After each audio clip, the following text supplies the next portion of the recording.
Okay, cool. I am genuinely impressed that people have turned up because it's the last day, the last session, and some fella called Troy Hunt is doing a talk as well. I would expect most people have gone to his talk, so I'm kind of feeling a bit guilty because I'm going to have to tell you a story now. Last night, I crept into Troy's room, and whilst he was hacking somebody's Wi-Fi and doing things to a pineapple that would make your eyes water, a little security joke for you there, I stole his lucky charm. Voila. So Troy is currently, in his talk, absolutely bricking it that his talk is not going to go too well because his favorite lucky charm is on my head. So I kind of feel a bit guilty about that, but never mind. Troy's a professional. I'm sure he will plow on through. Anyway, has everyone had a good week at NDC? Yeah, good. Everyone tired? Can you cope with one more session, do you think? Good. Hopefully they've saved the best till last. But if anyone is sitting next to anyone who falls asleep midway through, put your hand up. We've got some marker pens. We can have a bit of fun. Did anyone read my bio before they came to the talk? No? Okay. So when you submit a talk to a conference, they ask you to fill out a bit of information about who you are, why are you so great, why should we accept you for this talk. So being British, selling myself is not a natural thing. So I had a cunning idea of going to Twitter to ask people to write my biography for me. Obviously, I've got lots of friends on there, respected colleagues. I was expecting some good comments. So I thought I'd pick out a few. You can see I've got a few there, but I thought I'd show you some of the good ones. So this is from Nick. Johnny Chanson, a world-class village idiot with deep expertise in circumventing the best features of type-safe programming languages. I think you can tell how this is going to end up. Dan. Possesses all 5 fingers on each hand, leading one to suspect he's not from really around here. Cheers, Dan. Ben. Jonathan Channon is the GDPR of Brexit when it comes to code reviews. I don't even know what that means, but, there we go. Niall Merrigan, known for using a spell checker on his home name. Now, if you don't know, Niall is one of the co-organizers of NDC. So I was kind of expecting something, a bit respectful, something nice and warming about me. People will go, oh, yeah. But no, obviously not. He went for that. So knowing that Niall is a security expert, I thought I would start changing the way I write my applications just to kind of get my own back and make him sweat. So all my applications now are going to be case insensitive 8 by A to Z, 0 to 9 passwords. That's fine. I'm not going to use any HTTPS because, well, it's expensive and, I don't get paid a lot. So there we go. I am not going to encode any of my HTML output. So if somebody sends in a script tag in their input, what can go wrong? Of course, I'm going to put my connection strings into GitHub with blank passwords. That's fine. Nothing to worry about there. And any SQL that I do, SQL parameters for WIMPs, I've heard about this injection thing, but I don't think it's going to take off. So there we go. Hopefully Niall will sweat now. So here's a proper grown-up professional slide. My name is Jonathan Channon. I am a software developer.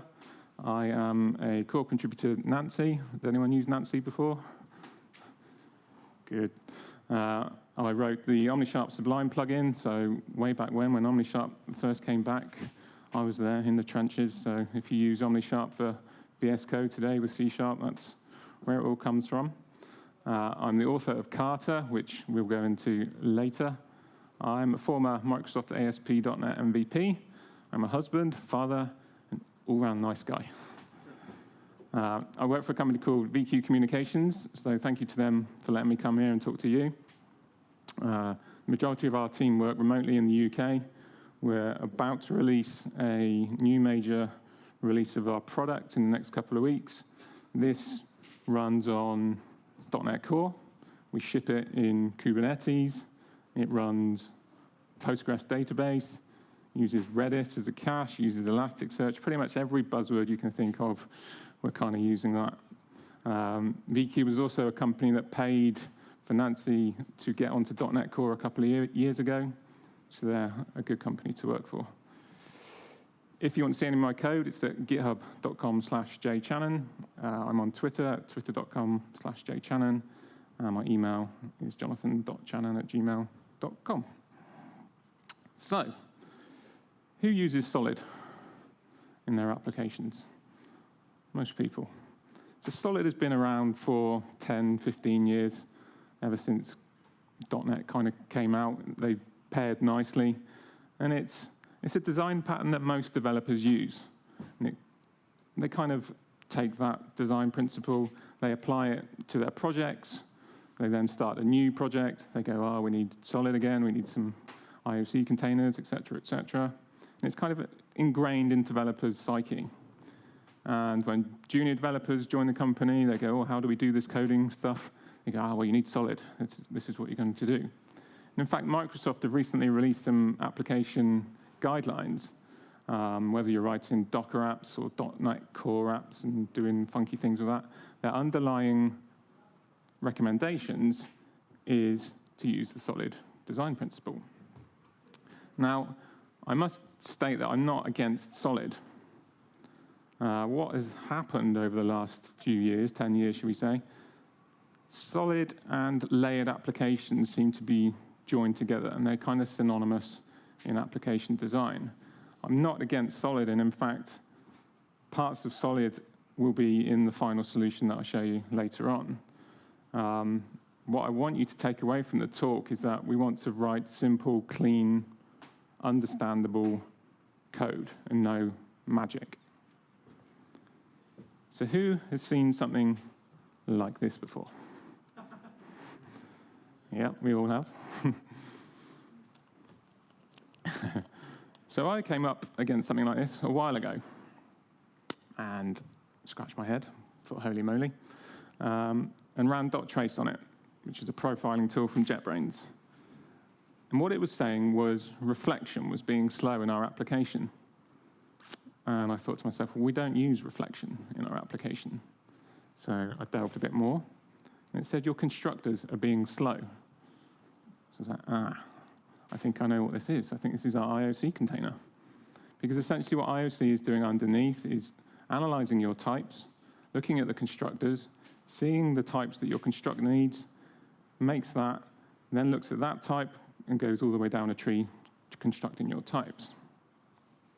So what did we do? Well, obviously, we swapped our IOC container. Problem solved. In fact, we did swap our IOC container, and it did work, but we did more. So we analyzed how our dependencies were being used in our classes. We took these dependencies, and whether they were used maybe just once in the whole godlike class, we took specific classes and took the S out of Solid and made very specific classes, consolidated the behavior, injected the dependencies that only we needed for that function, and generally tried to keep it simple. So at this point, I want to discuss why I decided to do the talk. I'd watched a talk by Greg Young called 8 Lines of Code. It was something I was well aware of, but never got around to watching. But after dealing with that previous slide, it kind of hit home. And what Greg was trying to say is try and think about the problem you are trying to solve. Don't automatically go to a design principle. Think about the problem. Now, modern software development is a complicated thing. And things are getting harder, they're getting more distributed, and we kind of have to think how we construct our applications. Now, front-end development is an easy target. Years ago, we had something like this. We had an HTML page with some CSS and JavaScript. It would post to the back end, and it would insert some data into the database. Everything's fine. Move on a few years, and we end up with something like this. I don't know. How did we end up like that? We've now got dependency injection in our front end. We've got microservices in our front end. I don't know how we got to this. But I think what the JavaScript developers did is they looked at the back end and thought, well, these guys know what they're doing. Let's bung it in our JavaScript. Must be good. But essentially what all that is doing is magic. And we're trying to avoid magic. So especially in Norway, you don't want to use magic because you will upset this guy. Any Vikings fans? Good, good. So we have some points to code by. If you see a design pattern on the internet and think, I like the look of this design pattern, don't just shove it in your application thinking, this is good, this will work, this will fix stuff. It probably won't. That's called CV-driven development. You're trying to add points to your CV, but in the long term, you're making your code probably more untainable. Don't take on dependencies that can be done in a few lines of code. Who remembers LeftPad? Took down half the internet when some guy wrote a library which had about 3 lines of code in. If you've got 3 lines of code, put it in your application. You don't need that. The same for frameworks. If you've got a few classes that need to do a few things, you're not going to need all the bloat of a framework to do that. If you have an IDE extension to help you write and understand your code base, your code base is not a simple code base. Something is wrong. Object relational mapper is my favorite. If your application needs a few lines, a few rows of data out of the database, why are you installing Entity Framework in nhibernate to do that? Learn SQL. All you need is select all from table where ID is 1. Stick Dapper in front of that maybe, and you've got an object in C#.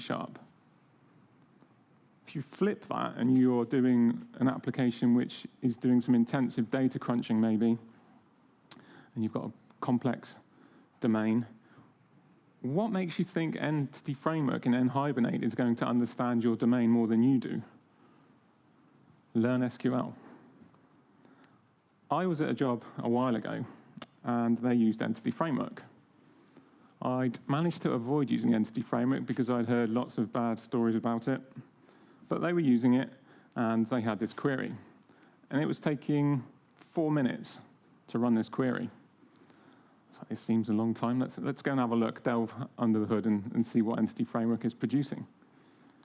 It was producing this. Pretty nice, huh? So I rewrote that query using SQL and using Dapper. That 4 minutes became 4 seconds. Learn SQL, please. Another point, an old quote, but always a good one. Always code as if the guy who ends up maintaining your code will be a violent psychopath who knows where you live. This is an old quote, but very, very good.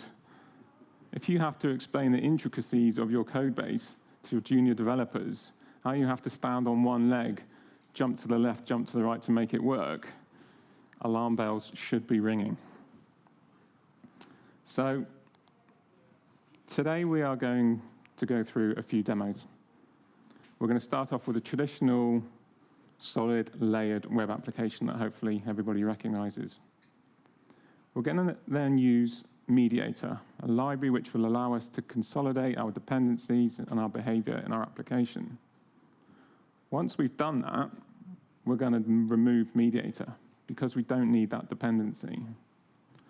And then our final solution will be a functional approach. We will remove our IOC containers and our mocking libraries. So, demo time.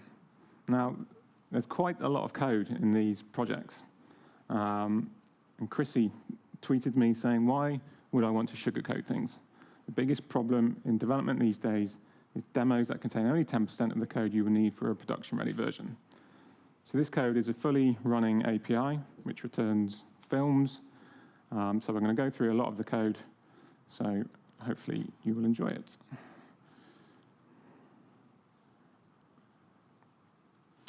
Okay, so we have our traditional project. Does everybody recognize a controller's repository services kind of design? So if we look at our film controller, we have a film service injected into it. We then have our root, which goes and gets an IEnumerable of films. This returns the film service .list films. If we look at that, this returns what the film repository returns. If we go and look at that, for demo purposes, it returns an in-memory list of films. Obviously, in reality, this would be some sort of database lookup. If we then go and look at our film get by ID, again, it calls the film service, passes the ID from the root. If the film is null, it returns a 404, otherwise it returns the film. If we go and look at our list film by ID method, you'll notice it uses some dependencies which were injected into the service. So it uses the film repository to go and get the film by ID. For demo purposes, we just return a film object. It then uses the director service to go and get the director for the film. It uses a cast member service dependency to go and get the casts for this film. It assigns the properties and returns the film. Creating a film. So we check that our validation has passed, otherwise we return a bad request. Then it goes and calls the film service.createFilm. If that throws for any reason, we return a 403, otherwise we return a 201. If we go and look at the createFilm method, this has a permission service dependency. This checks if the user is valid. If it's not, it throws. Otherwise, it does some special mega-core business validation. Otherwise, it passes it down to the repository and saves it to the database.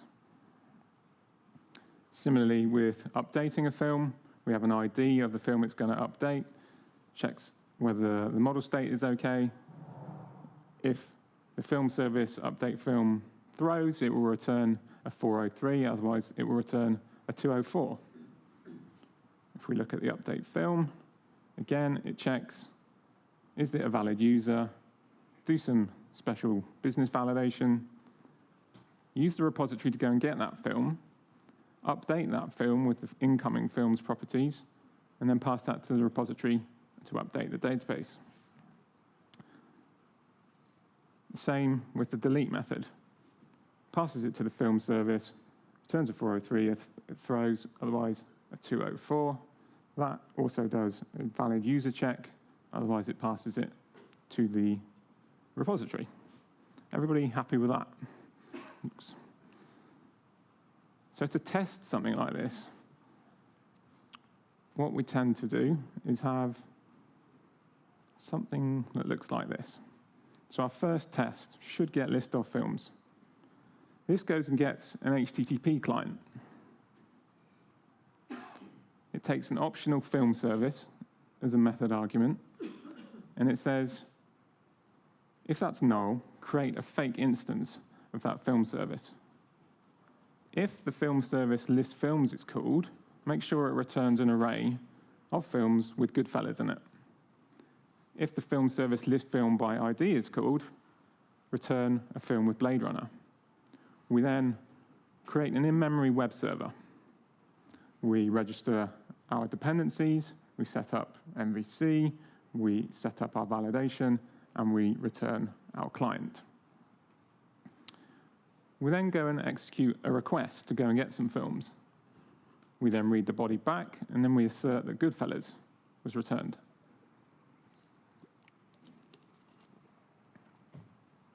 Same with should get film by ID. We go and create the client, we execute a request for film ID 1, and we assert that Blade Runner has come back. We then do a test for a 404. So if the film is returned as null, we get a 404. So we create a fake, we tell that fake to return null if number 1 is passed in.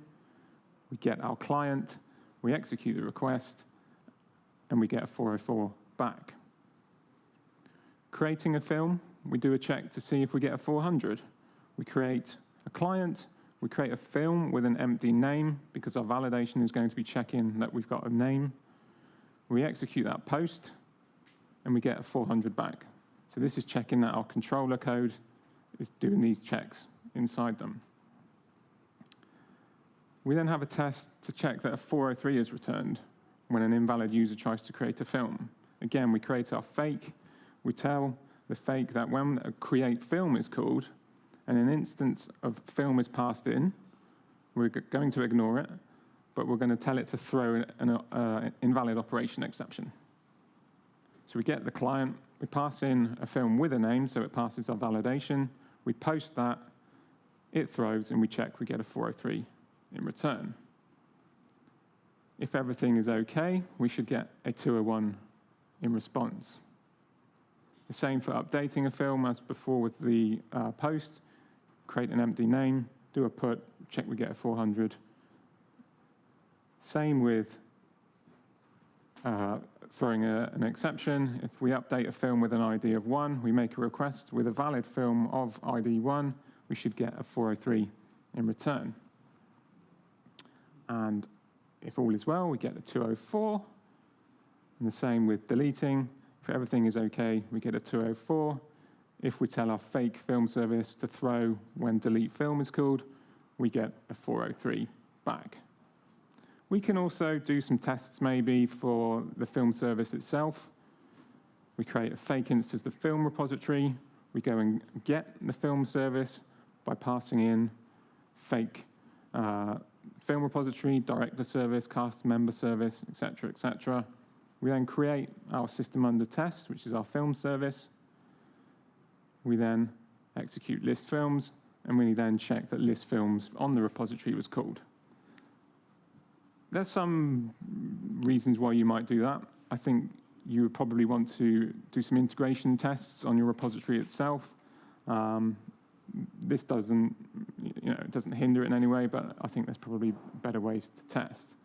But that's hopefully some sort of application that you guys and girls recognize.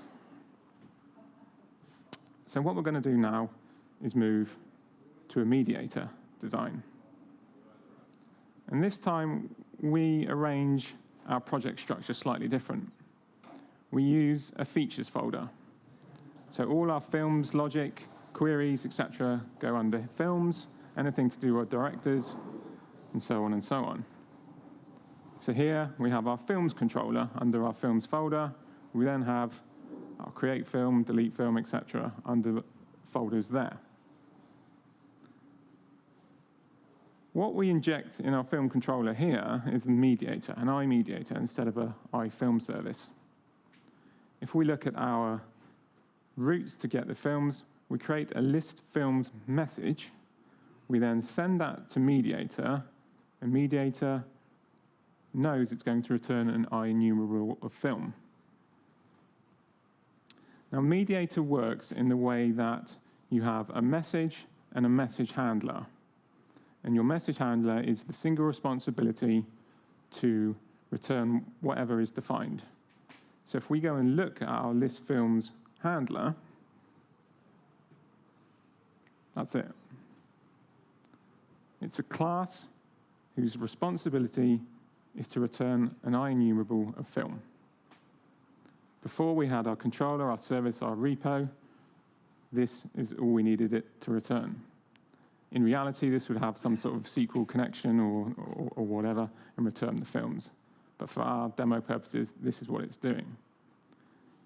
In our startup class, we would register that list films message and list films message handler go together, and our IoT container will resolve all that for us.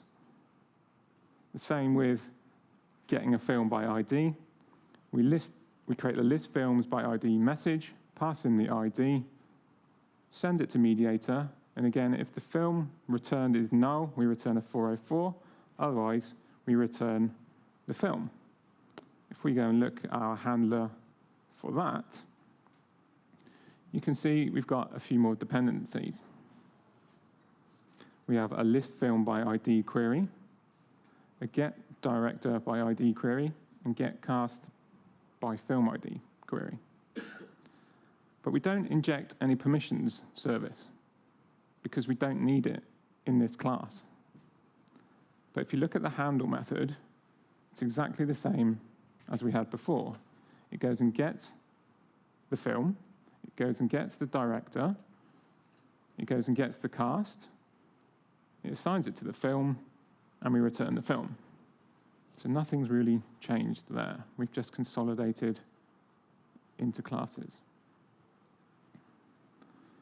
The same with a post. We check that the model state is okay. If it's not, we return a 400. Otherwise, we create a create film message. We send that to Mediator. If that throws, we return a 403. Otherwise, we return a 201, same as before. If we look at our create film message handler, this injects an iValidUserQuery object, but the handle method is the same. It checks if the user is valid. If not, it throws. Otherwise, it does its special mega core business validation and then writes to the database. The only slight difference here is it returns a unit. Mediator doesn't have the concept of void. It uses unit to represent a void. It always wants you to return something.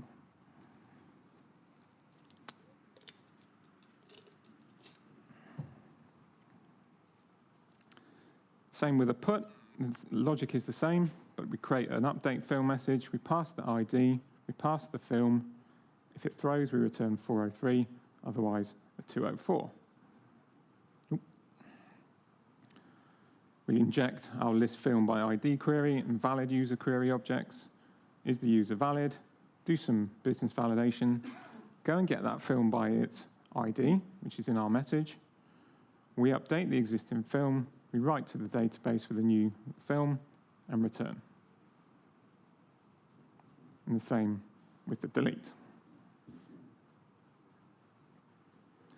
So how do we test something like that? We have our features folder still. In our test project, we have our test class. We still have our test that says should get a list of films. But here we fake a mediator. We say when our fake mediator.send method is called with a list films message, return an array of films, which has got Goodfellas on it. We go and get the HTTP client, we execute the request, and we check that Goodfellas is returned in the response. Same with should get film by ID. We create a fake mediator again. We say when .send is called with a list films by ID message, it returns Blade Runner.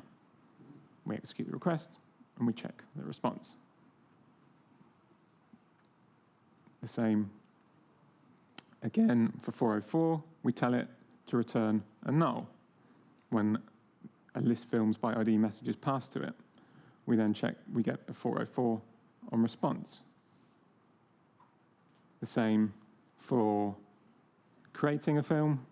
We check that validation fails, and we should get a 400 in response. But everything is pretty much the same as before. We've consolidated our classes. We can still fake mediator if we have to, and we can check our responses. So now we've consolidated our classes. We can remove mediator because it's a dependency that we don't need. What it's doing can be written in our own code. So if we go and look at our films controller now, instead of injecting an iMediator, it's injecting a handler. We go and get our list of films, but this time we create a list films command. It could be list films message if you like. I called it command, you know. Naming is hard. But we pass our command to the handler. We say to the handler, we're going to pass you a list films command, and we expect an IEnumerable of films in return. If we go and look at that, What this is doing is similar to what Mediator was doing. It's essentially finding a handler for the types. At startup, we register these handlers like we would do with Mediator. So this IEnumerable of iCommand handler is injected into this class. We just said we want a list films command. So it says first or default where the generic argument is of type T. So it should get our list films command handler. If that's null, throw. But otherwise, handler.execute and then cast the response back to an IEnumerable of film. Okay? So if we go and look at that, it's exactly the same as before. It returns our array of films, but we've managed to reduce our dependencies.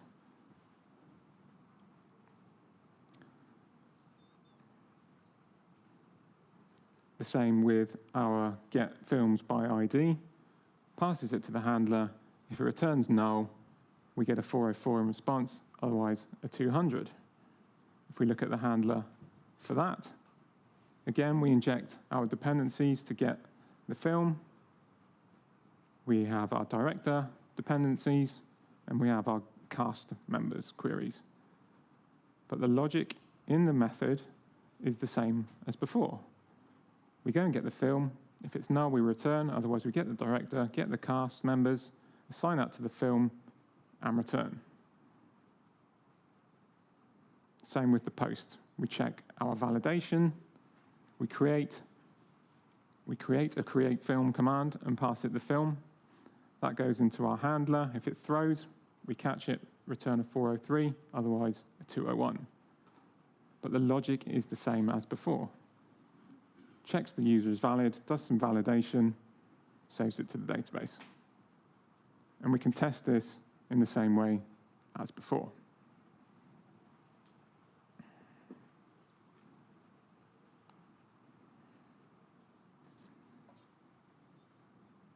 So I'd heard people talking about losing their IOC containers and mocking libraries.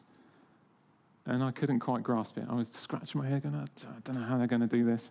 This is going to end up quite messy. And that was until I read a blog post by Mike Hadlow. You might know Mike Hadlow from EasyNetQ. He wrote a library which talks to RabbitMQ. I think he runs a UK user group. But he gave these examples. You have three interfaces. The first one, iCustomerData, has get customers for customer report, which returns an IEnumerable of customers. You have an iReport builder, which has a create customer report, takes in a customer, returns a report. And we have an iEmailer interface with a send method, which takes a to address and a body. The implementation of that for demo purposes is he returns some customers. His report builder implementation returns a new report, uses the customer email, and the report body is this is the report body for the customer email. For demo purposes, his emailer just calls out to console write line. We then use these dependencies, like so. We inject them in, as we would normally in object-oriented programming. Our run customers report batch method uses our dependency to get the customers. It loops over them. It then uses our report builder create customer report, passes in the customer to create the report, and then sends the email. We would test it like this, most likely. We create a mock or a fake of these dependencies. We create an expected customer object, an expected report body object. We say for our fake customer data, when get customers for customer report is executed, return an array of customers with our expected customer object. For our report builder fake, we say when create customer report is called, pass in the expected customer that we created earlier, and return a new report with that expected customer object's email and report body variable. We then pass these fakes into our reporting service that we saw before. We run that method, and we verify that the emailer was sent. Now, Mike proposed a new way of doing this, and it was this: a static method. Ooh, static. Everybody loves static. It changes global state. It's pretty horrific. But actually, when you start looking at what Mike's suggesting, it's actually pretty useful. The only problem with statics is when you do mutate global state. What Mike has done is reduced pretty much 80% of the code we had before. But if you look at the main body of that, it's doing exactly the same. Instead of having a class with injected dependencies, we have a method with method arguments. Those method arguments are funcs and actions. Our get customers for customer report is a func which returns an IEnumerable of customers. We loop over those customers as before. We call create customer report, which is a func which takes in a customer and returns a report. And then we call send email, which is an action. We can then write tests for this. We create our expected customer object. We create an expected report body variable. We then assign the func. We don't create any mocks or anything like that. We assign the func and say, return an array with our expected customer object. We assign our create customer report func to take in a customer and return a report, and pass in the expected customer's email and the expected report body. We create two variables. We then say in the send email action that takes in toAddress and body, assign those to the variables. We then execute our static method and pass in those funcs and actions. And we can then assert that those variables have been assigned in the action. Pretty cool. So how do we do something like that in a web application? Well, hopefully I can show you now. So again, we still have our features folders. We still have our film controller, but nothing is injected. What we have is something that still gets our handler. We execute our handler and return what it gives us. That handler, I'm not sure if you can see, returns an IEnumerable of film. Our list film by ID is still a handler that takes in an ID. Our logic says if that is null, we return a 404, otherwise we return OK and that film. The same with a post. The logic is still the same. We check that the validation has passed. If it hasn't, we return a 400. Otherwise, we execute the handler and pass in the film. If that throws, we return a 403. Otherwise, we return a 201. Now, if we go and look at what these handlers actually are, is they are statics. Our list film handler is a func which should return an IEnumerable of film. We then have a constructor here which says list films handler has nothing to pass it in, but we expect an IEnumerable of film in response. And we pass that across to our list films root.handle method. If we look at that, it's the same as before. We have a handle method which returns our IEnumerable film. We just have this slightly different looking class that sets up the funcs. Imagine this as your startup class where you wire up all your dependencies. Our list film by ID handler is a func which takes an int and expects a film in return. So we assign that here, we take in the film ID, and we pass it to a handle method, which requires a film ID.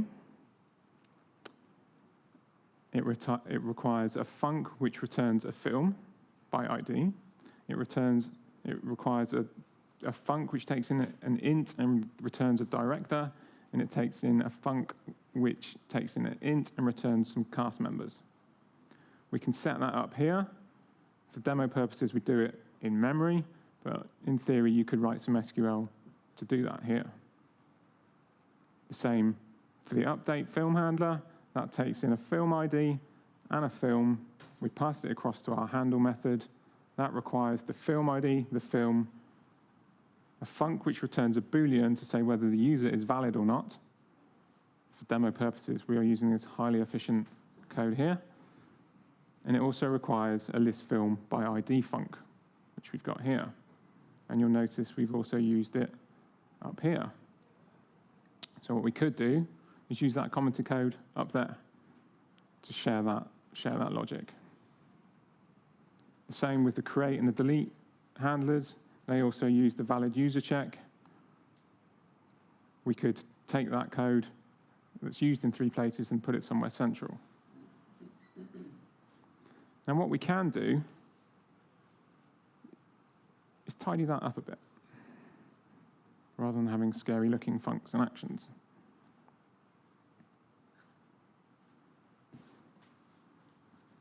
And we can use delegates.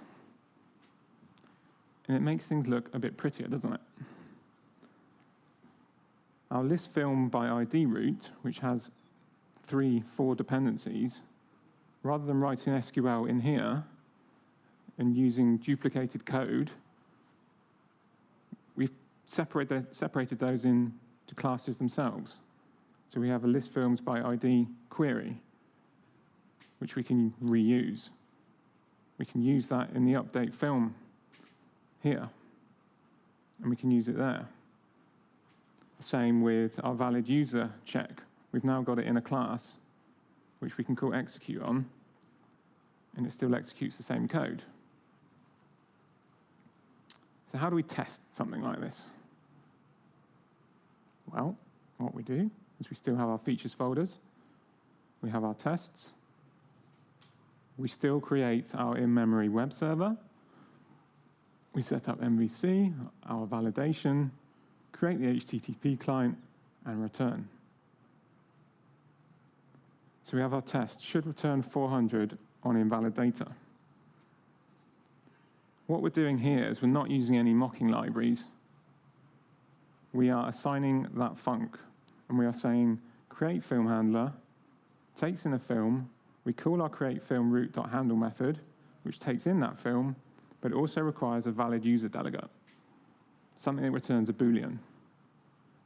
For our test, we're just saying, yep, that user's valid, and we return a true. We then pass in a film with no name, so our validation will fail. We execute that request, and we check that we've got a 400 in response. The same with the 403 check. Our create film handler takes in a film. It passes it to the create film root handle method, takes in the film, but this time we're going to say, no, that user is not valid. We know that the code in there is going to throw, so therefore we should get a 403 in return. The same with if everything is okay, we assign our create film handler, takes in a film, we say, yep, the user is valid, we pass in a valid film with a valid name, we post that across, and we check that we get a 201 in response. Our should get film by ID. This is the one that took in 3 or 4 dependencies before. We assign the func, it takes in an ID, which then passes it to our list film by ID root handle method. That requires an ID, a list film by ID delegate. Here we assign Blade Runner. It also requires something that returns a director and something that returns cast members. We're not creating any fakes here. We're just assigning funcs. We're assigning delegates, actually. We're using C# 2 or 3 code. Nothing new, nothing fancy. Back to basics. But we can execute the request, and we can check that Blade Runner is returned. And the same with the 404. We can say, make this return null. If that returns null, we know our controller is going to check for that, and therefore we should get a 404. So now we've hopefully improved our architecture. There's less magic involved, but we still have our web framework. And we have something that looks like this. We have attributes bloody everywhere. What are they doing? Okay, we can infer what it's doing. The root, okay, that's a string that defines the root.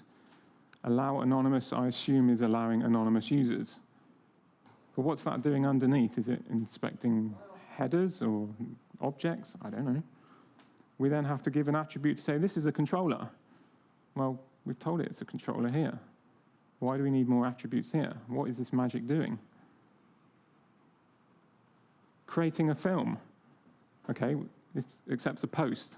But what is that doing underneath? Oh, it produces JSON, and it consumes JSON. What's this doing?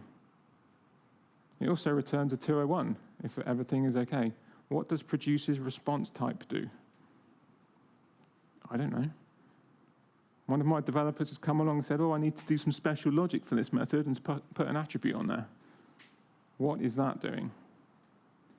So, in the words of Mick Dundee, that's not a framework. This is a framework.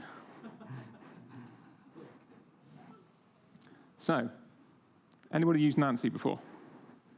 Yep. So, a while ago, I decided to write Carter. It was originally called Botwin, but that confused people. And it uses the same routing style as Nancy.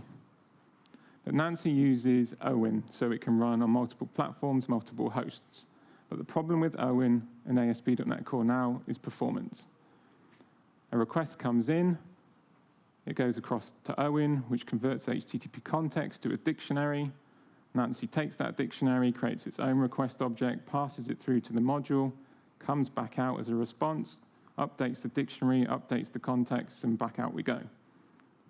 There's a performance problem. So I thought, I wonder if we can take the routing middleware in ASP.NET Core and consolidate that into classes to define routes in our application. Turns out we could. But with the same idea as Nancy, Carter is explicit in what it's doing. If you need authentication on your routes, you can use this .requires authentication. We don't need an attribute. We can debug that easily. We can also define our methods using the verbs inline and pass that to a method if needs be. It doesn't have to be a method, it could be a func. That's all this is doing. You do this .get, takes in a path, and then you can either have a request delegate or a func which takes in a request, a response object, and a root data object and expects a task in response. No, it's not going to work. So, again, if we look at the logic, it's exactly the same. But we're doing things slightly different, more Carter-like. We get our handler. This returns an IEnumerable of film. We then say context.response as JSON, pass in the films. That's going to return our films as JSON and return a 200. We're not doing this .ok object. We're being a bit more explicit. The same with listFilm by ID handler. It takes an ID. We go and get the root data from the root. We then say ID is what we want. We cast it as an integer, pass that into our handler. That returns a film object. As before, if the film is null, we return 404. Otherwise, we return the object as JSON. When updating a film, we don't have any attributes inside a method. We explicitly say, go and bind and validate the incoming request body and cast it as a film. If the validation result is invalid, we set the status code to 422. we then say, use some content negotiation and write out some formatted errors, the model state equivalent errors. Otherwise, if everything is okay, go and get the handler, go and get the ID off the root, and then use the result.data, which is our film. If all is okay, return a 204, otherwise return 403. The same as before, but we're being a bit more explicit in our web framework. And we test it in exactly the same way as we did with MVC. We create our in-memory web server, we assign the func, we execute the request, and we assert the response.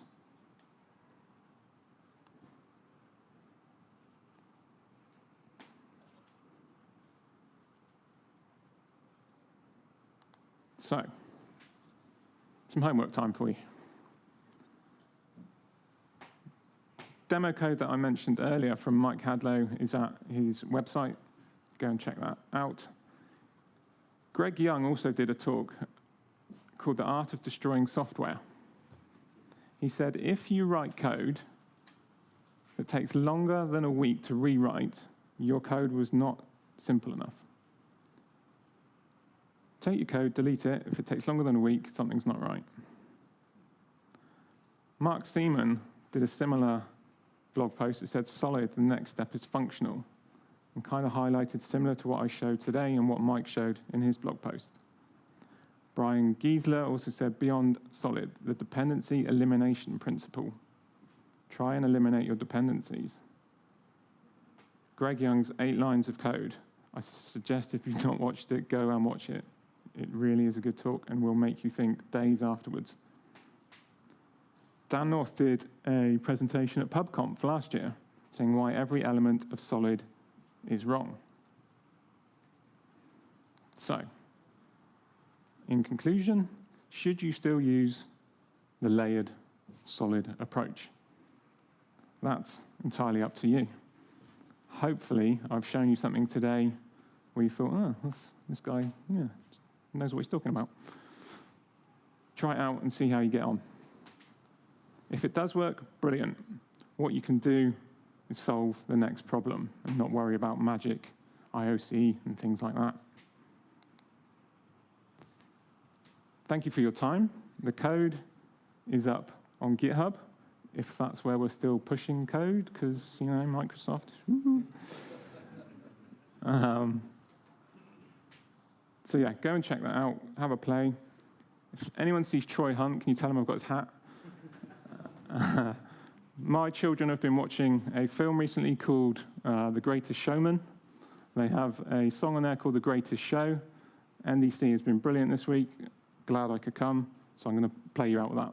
Thank you for coming.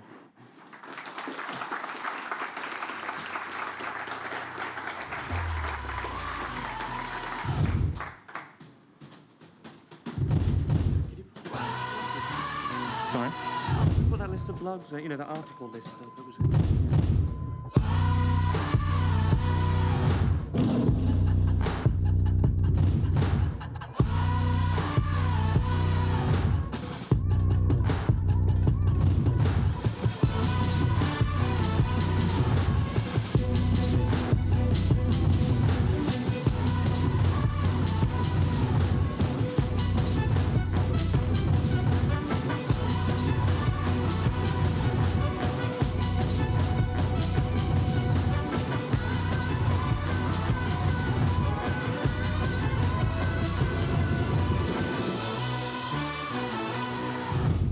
Ladies and gents, this is the moment you've waited for.